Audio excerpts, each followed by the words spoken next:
Hello, everyone. Welcome to Ready, Set, Action. This is your weekly guide to navigating the world of business growth. I'm Kristina Witmer, a marketing veteran, and I'm joined by Debra Horowitz. She is a talent leader. Each week, we speak with industry leaders to bring you actionable tips and insights specifically designed for small business owners and growth leaders. Our goal is for you to gain actionable sales, marketing, and employee growth tactics that can be started right now. So, welcome to our guest this week. Welcome, Alvin Kersting. He's a professional within strategic mergers and acquisitions, operations, business building, and investing. So, welcome, Alvin. Pleasure to be here. Glad you're here. So, why don't you give us just a quick introduction of yourself, and then we've got a few questions we'd like to learn a little bit more about some thoughts you might have. Well, thank you for having me here. It's a real pleasure. My background is quite simple. I've been involved in many turnarounds, growth, growth by organic methods and by merger and acquisition. Um, I've participated in privately owned businesses, which we help to make into family office structures. Um, Private equity owned businesses and divisions of publicly listed companies in a broad spectrum of industries. I think I may have participated in the same industry twice in all the business arrangements I've had the pleasure of being a part of. And now so it's interesting that you said that you hardly touch an industry more than once. So, and I always thought that people involved in mergers and acquisitions usually had like industry specialties that they, kind of leaned into. So I was kind of surprised when you said that. Am I completely off base, or do you see a mix? Or No, you're not completely off base. It depends on the business, its current situation. You'll have extreme situation like, where a Scandinavian company suddenly became Nokia, went from woodworking to cell phone manufacturing. You'll have situations where, merger and acquisition is a real interesting phenomenon. The way I can articulate it is Google, for example. When was the last time Google acquired a search engine? They right. actually bolt on to complementary businesses. So sometimes looking for the same business or the same industry exposure may not be the right approach, depending on where in the life cycle the business is. In some cases, it very well might be, depending on the strategic approach. Is it to consume the competition initially and then scale? Or is it to completely forego acquiring the competitive landscape and move forward with complementary acquisitions? It's predicated on the strategic focus of the business and where the Mhm. business is at. Has to Mhm. be a very specific conversation. Yeah, I can see your point to that. Just thinking about in the talent acquisition space, when we have acquisitions in a TA tech environment, it can be more complementary. Sometimes it is just smaller firm getting gobbled up by a bigger one, to like just take over their traffic or something like that. But I definitely No, see that. absolutely. There was one case that really stood out was Alan Mulally when he went to Ford, right? Uh, a lot of people said he was going to fail, and he said you can't make parts for cars that have 11,000 or so parts. He said try making parts for an aircraft that has millions and millions of parts. And he understood the context of the business, which was supply chain, not the parts, the culture, not the product. And so understanding where to look and how to look at it will certainly steer you into the right direction of where the business truly needs to steer towards. That's fantastic. I appreciate that insight. As a business is growing and they're thinking about growing through organic expansion versus, purchasing maybe a complementary vertical to bring in new client and bring in new revenue streams, right? What would be a common pitfall that you see owners fall into, and so we can kind of help them avoid some of those costly mistakes? Great question. And that's the source of the river, right? The old saying, you stop the river at the source. And so that's a very on point question. It starts with, you go into businesses and the first thing folks tell you is, oh, I need sales. The operations is working great. And so we say, well, let's have a look at the operations, because right now, let's just say you're a 10 million revenue company doing 2 million in profit, and you think your operations are great. You may want to raise capital, or you may want to continue down the road of revenue growth, and you're producing only 20% profit. And without a operational review, you find yourself doing 20%, but with an operational review, you find yourself doing 30%. And for numerical simplicity, if you go in the capital markets and you have a 10x multiple, that's a difference of 10 million in delta, right? If you're doing a 10x multiple on profit. So your business is valued at 20 million or 30 million. It's worthy of understanding the efficacy of your operations prior to undertaking any type of growth expansion. It starts at home. Do you find that there's a point, like let's say you're just starting in your first couple of years, first year or so, is there a point where you need to revisit that aspect of effectiveness, efficiencies before you look at, other things that you're planning to do? Or I guess it just depends on the business. Yes, you have to, especially in the early stages, you really have to stay focused on what you're doing. There are different avenues, whether it's VC or bootstrap, what you want to do.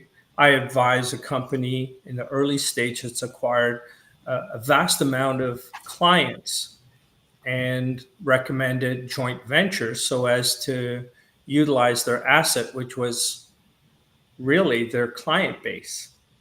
And enable other value creating services through those channels to ensure that they had more revenue coming in. They're using their asset like a machine to generate lower cost revenue, lower expense revenue. Got it. Okay. So I know you have quite a bit of experience with international companies. If it's a smaller business, any advice you have as they're looking into new markets, either selecting the markets or the actual process of getting into them? Anything you've learned that you can share? Definitely. And one of the themes throughout our conversation and any conversation I have about business building and business growth is predicated and built solely on culture, right? People drive the business. The business doesn't drive people. And so first and foremost, you have to understand the regulations. If we don't understand regulations, then we run into major problems. I experienced that in one case, and henceforth the stamping of that importance. The other is to have relationships within and externally of the business in the jurisdiction, because it's somewhat a form of merger or acquisition in a roundabout way, because you're molding cultures. You're not just expanding a business that it doesn't really, it's a way of simplifying the task of integrating cultures, right? So you need to understand how folks work in that jurisdiction, because someone saying hello in Canada and saying hello in China might be interpreted entirely differently. Right. So we have to understand communication, cultural. You need some type of bridge there to ensure communications are consistent. Yeah. That is a fundamental aspect that tends to get overlooked. I imagine even in the way you praise or reward someone for things, that I'm sure that's quite different culturally as well, as you look at different. How you interact with others is so vital. Mhm. There was a case study I learned in school, and it talked about the old California raisins when they launched a massive marketing campaign to expand into Japan. It was a catastrophic failure because they overlooked one simple thing. How many fingers do the California raisins have? 4. Oh, I didn't even remember. We just remember them dancing, right? Yeah. But Right. they had 4 fingers. 4 is bad luck Hmm. in some Asian cultures, Interesting. Yeah. right? I So, love stories like that. I love to learn about marketing fails like that. yeah, things Yeah. like that are very important. Now, that's a big one that I learned in school, and it gives an illustration, but that's the importance of detail in integrating into any new environment. Yeah. Do you remember the Chevy Nova car by chance? I love those You know cars, this story? especially with the big wheels in the back. Did you? So Nova is when it went into Mexico. It's kind of funny because Nova means doesn't go, like won't go. So Right. that was another sort of fail in a related way, I think. That's It so goes a long true. way. Mhm. It was some of the things that's so important in business that gets overlooked again is language, Yeah. right? The ability to communicate is where the the integration, the integration of businesses start. Understanding the lexicon. So this. The other stuff is easy. Finance, calculation, this and that. We've seen Yeah. it. I might have touched on it previously, but the number one cause by a large majority of M&A failure is attributed solely to cultural integration. Wow. That was going to be my question. So thank you for answering that, because I'm very focused on like the internal communications piece of it, the cultural piece of it, and wondering. I see that, I've seen that throughout the last 25 years, where sometimes that integration is just either so hard that it takes decades for it to actually blend, or it just never does. And I've often wondered, are there times where businesses actually say, forget about it, just walk away and don't even do it because the cultures just are so opposite or different that it just doesn't make sense? So thank you for answering that. So do you think, or describe, I guess, how businesses utilize a service like yours, from either the strategic advisory standpoint or the execution to really help them transform their business? Yes, that's a very interesting question to your audience. It's loaded, Really right? good, really good questions here, Deb. So, first of all, you have to have the right audience in terms of the owner, the CEO, having an open mind about what it is. Do they want someone to do what they want or do what the business needs? So usually in what you might call a turnaround or a revitalization or a transformation, whatever term you want to use, to me they're just emotional terms, really.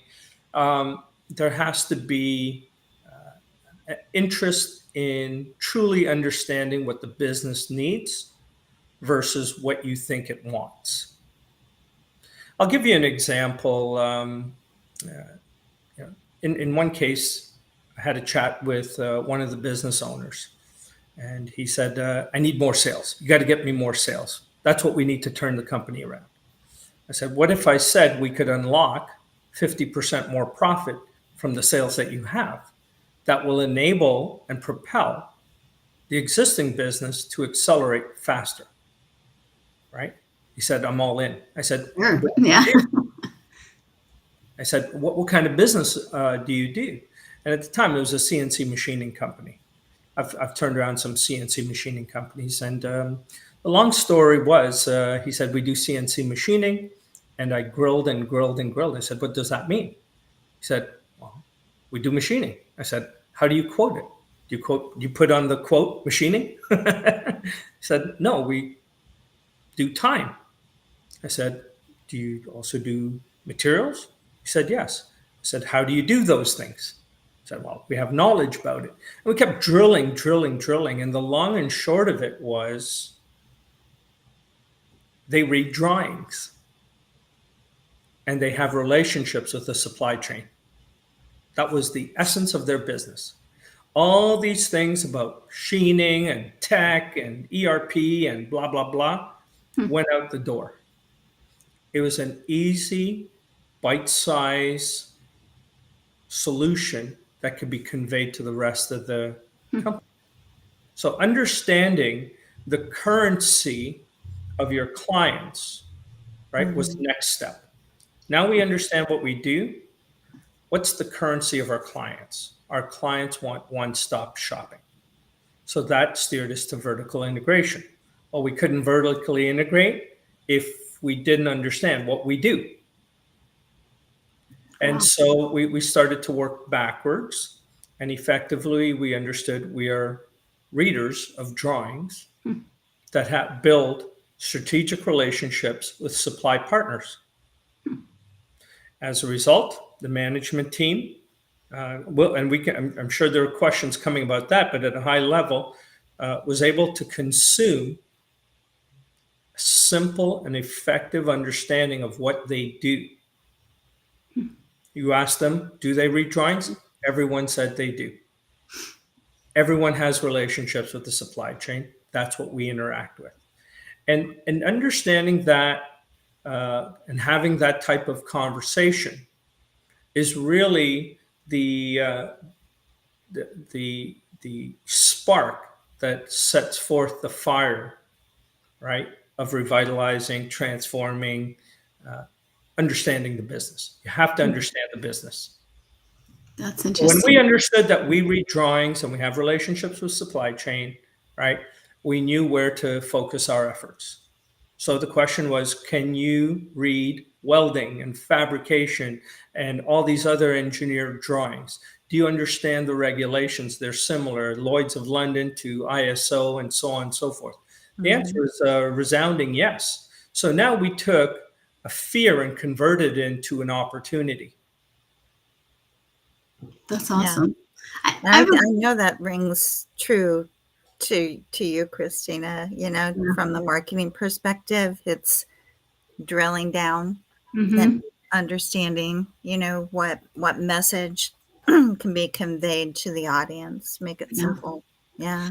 I have a question because something you said, it just made me want to know a little bit more about this. So do you get a lot of frustration or pushback in that part of drilling down? Because I find that some people get frustrated by being asked these questions sometimes because they think it's so obvious when the process of digging in is the whole purpose. Does that make sense? Is it common, I'm assuming? If you don't have that, there's nothing to build upon. Right. A successful company is a culture. It's not just a thing you write on a financial statement. It's a combination of management, being empathetic about each other's roles and responsibilities, having good conversations about what's required, right? And a good conversation can be a congratulatory one.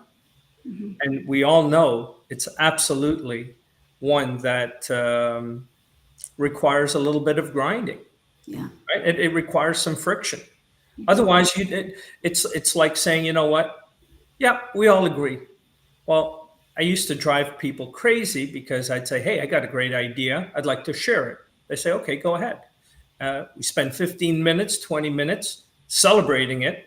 And then what's unbeknownst to them is I spend the next half an hour destroying it. They said, "But we thought you liked this idea." I said, yes, but every idea has to be reason checked and validated. Yeah. There can be a lot of resistance to that. Yes. But it taught me a real interesting lesson, which was Mm-hmm. to have conversations. Any idea we had, we put everyone's roles and responsibilities on the board table, right, in the conference Mm-hmm. room, and we'd have a good idea, and then we would discuss it, and then I'd say, okay, get up, move 3 chairs over. You're now responsible for this department. Let's look at the idea now. Yeah. That's cool. That's nice. That is very cool. And so it was, everyone talks about forcing empathy, right? Because you have to do it and it's company culture. Mm-hmm. We took the approach of invoking it. Yeah. Have the people Mhm. do it. I like Don't that. force them. Invoke empathy. I like Yeah. it. Yeah. Enable them to find it themselves. Yeah. Don't be a manager saying you have to have empathy. A lot of folks Mm-hmm. don't know what that means. Yep. That's cool. So if we take just a little step back from sort of some of these pieces, you have such a great background with different industries. I'm wondering, any trends that you've seen affecting small businesses right now, small and mid-sized businesses right now, that you would want to comment on? Oh, wow. What a question. I know it's wide open, right? What a question. Well, obviously, what rings louder than the largest church bell are the tariffs and the geopolitical environment. Mm. The bottom line is that's the trend. Mm-hmm. And the truth of the matter is it's going to affect some businesses positively and it's going to affect some businesses negatively. Mm-hmm. Yeah. It's akin to COVID, Right. right? And any other past uncertainties in geopolitical situations. There are going to be winners and there are going to be losers. There are going to be some that are happily and steadily moving along, and there are some that are going to make shifts, right? Yeah. There are going to be some that says, okay, you know what? Yesterday we were servicing, making our molds in China, and now we're going to make them in the US. How do we adjust to that? So these are opportunities to learn. So as opposed to getting into the nuts and bolts and the mechanics, we have to go back to understanding that the business is a culture. Mm-hmm. Cultures grow by learning and consuming, right? Mhm. How do we adapt? Survival of the fittest is about adapting, right? Not complaining. So we need to adapt depending on how and which way your business is effective. Do I go, for the businesses that stand to win, do they say, hey, let me go and acquire a company that was making molds in China, utilize their assets and their knowledge and their expertise, right, to leverage American growth, right? That's one way of looking at it. There's the one in that's supplying Chinese companies and saying, oh, well, without this stockpile of cash, maybe acquire some American small players that are distressed or what have you. So this is the beauty of capitalism. It moves to areas of value. Having conversations about where the value exists and the opportunity exists, well, that's a purpose of organizations and cultures to have good conversations about. So I tried to get away from the term trends, right, and look at where opportunities and gaps exist. Makes sense. That to me is what a business owner is looking for, right? He has to be, or she has to be, or they have to be fillers, gap fillers, right? Not Mhm. doers. They hire folks to undertake the activities, but they have to understand where the gaps exist so as to fill them.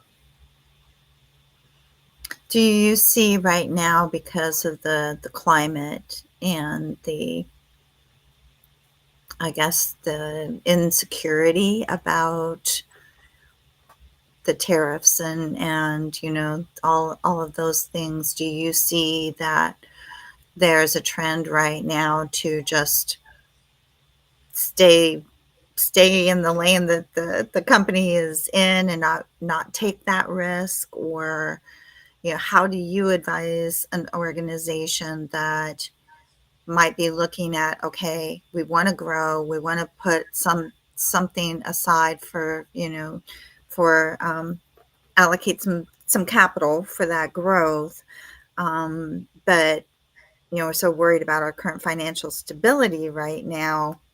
Kind of, how is that balancing act impacting what you do, and how do you advise small businesses, in the environment that we're in right now? The only way I can advise them is to understand what situation they're in. Yeah. We are involved in so many different businesses.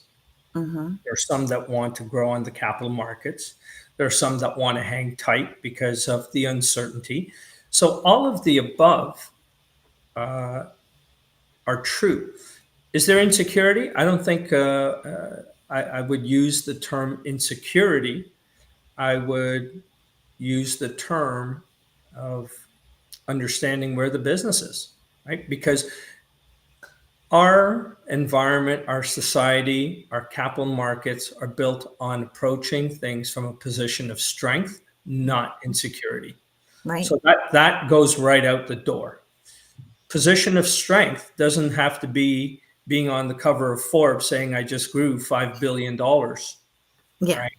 It means staying pat. Mhm. Sometimes it means divesting.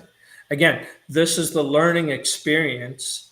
And I'm trying to answer your question from the spectrum, because a Yeah. broad spectrum of business, because if I fall into the idea that the insecurity of businesses only is in one area, I might only be answering 20% of your audience's questions or inquiries or curiosity. Mhm. So it's important to address the full spectrum. So again, understanding and the speed at which things are changing certainly makes it more complicated, Yeah. right? Yeah. So sometimes Yeah. in environments of uncertainty, it's best to seek shelter and calmness, depending on what your risk appetite is, also, right? What your balance sheet looks like. We can have two identical businesses in terms of their service offering with absolutely polarized financials.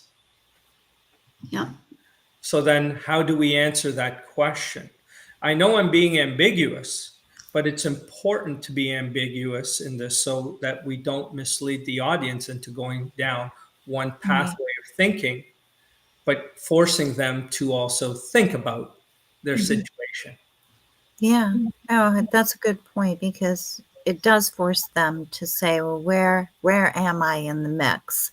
I don't necessarily have to react the same way that others around me are reacting.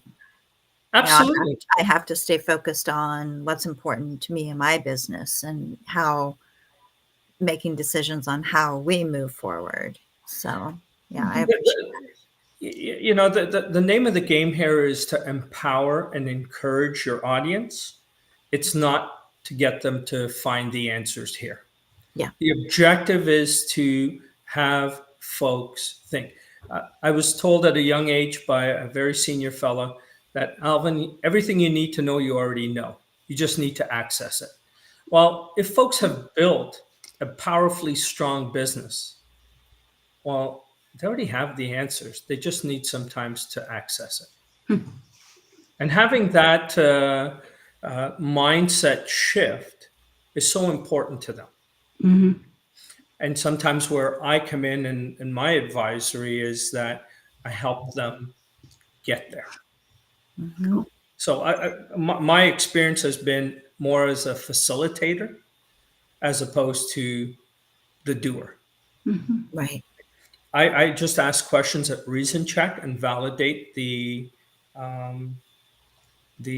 application of what we discussed and the execution and the strategy. I'm the reason check guy. Mm-hmm. Cool. Well, I think we have one more question to sort of throw at you as we wrap up. We've had a lot of good stuff going back and forth, but I don't know where this popped up. I think when I was looking at some of your profile and things like that. But I know you've been on boards, you've done different things, but any thoughts on strategies for building business connections and sort of building your own network as a business owner? Anything that pops up in that area? Absolutely. That's a great question. That's such an important one Mm-hmm. that often gets overlooked, Yep. right? It's very simple. It's important to understand what's happening inside of your business. But if you don't understand what's happening outside of your business, you're just guessing, right? Get involved. They have so many different types of networking organizations. Get involved in the business community, both locally. Here in Canada, it would be provincially. In the US, it would be statewide. Mm-hmm. Get involved and understand some of the ongoings that are driving things, because you may have situations, for example, if you want to expand your business into a different area, every state, every country may have, again, different regulation. Right. And understanding where and how that plays into the success of your business financially and from a market standpoint is important. You're not going to get that reading from the internet, Right. watching YouTube videos. Nothing beats the old-fashioned in-person conversation, interaction, networking, Mm-hmm. because it's what I call a one-to-many relationship versus looking on the internet, which is a one-to-none. Yeah. Yeah. Right? One-to-many, hey, listen, myself and Fred are having a conversation. I forget I had the conversation with Fred. Fred remembers it and introduces me to Sally, Mm-hmm. Jim, Yeah. and Frank. Mm-hmm. Yeah. And so networking outside of your business in the different areas, whether it's regulation, whether it's in the same market, whether it's whatever, get out there, Yeah. right? Be the face of the company. Mm-hmm. If you're uncomfortable in doing so, that's part of understanding a gap in your business. Mm-hmm. Mm-hmm. So Smart. hire the right person to do so. Mm-hmm. That's smart. Thank you. This is great. So I think I'm going to wrap us up. Deb, you have anything you just got to get out there before we close it up? No, it's been very insightful. Yes. And, we definitely appreciate the expertise that you bring in this conversation today. So thank you for that. Absolutely. Well, I appreciate that tremendously. I couldn't have these experiences without the creativity and resilience of some amazing entrepreneurs and business leaders. So it comes full circle, and I enjoyed being here, and thank you for having me. Good. Awesome. Well, thanks to our audience for listening. We hope you found today's episode helpful. Thanks to Alvin for joining us.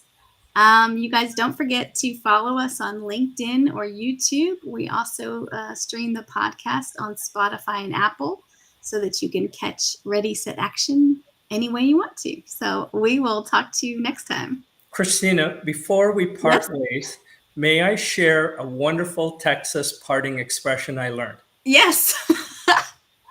Deb, Kristina, I know the pleasure was yours, but I enjoyed it as well.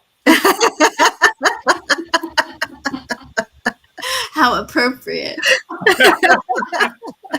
All right. Take care. I learned that in Houston.